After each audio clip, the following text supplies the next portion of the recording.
The fear of being found out. What if they find out? Have you ever asked yourself that question? That question haunted me for years. It sat in the background of my faith, my relationships, even my parenting. I felt like I was faking it spiritually for the longest time. I was convinced there was no way God could use me in any meaningful way because of my mistake-laden past. A failed marriage, neglected personal health, seemingly uncontrollable battles with anger. So I kept myself on the sidelines. I'd sit in church praying the facade would hold. The last thing I wanted was for the real me to be exposed. When I became a father, the fear intensified. I remember looking at my firstborn and silently praying she would never discover some of the things I had done. At the core of it all was shame. The enemy knew exactly how to keep me benched. He would replay the most painful chapters of my life until I started believing they were the defining chapters. I didn't know how to fight back, so the lies just grew louder and stronger. Then one day I heard a pastor address this head-on. He shared a practice that stopped me in my tracks. He said, when the whispers from the enemy start getting louder, respond with, "You're right, and it's even worse than you know." At first that sounds crazy. But think about it. If shame is the weapon, and you grab it out of his hand, he has nothing left to fire. Acknowledging that we've fallen short isn't self-destruction.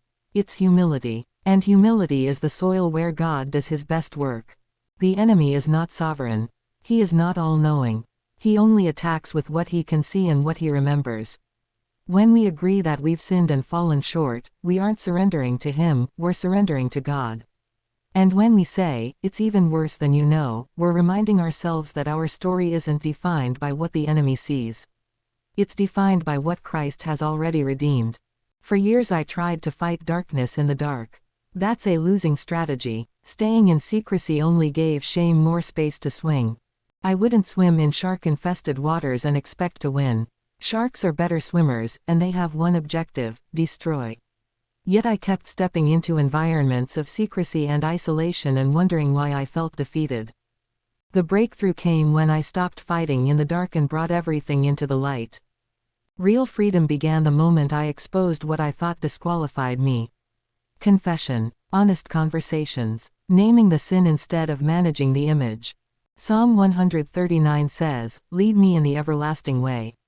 But before I could walk in that way, I had to step off the path shame had me on.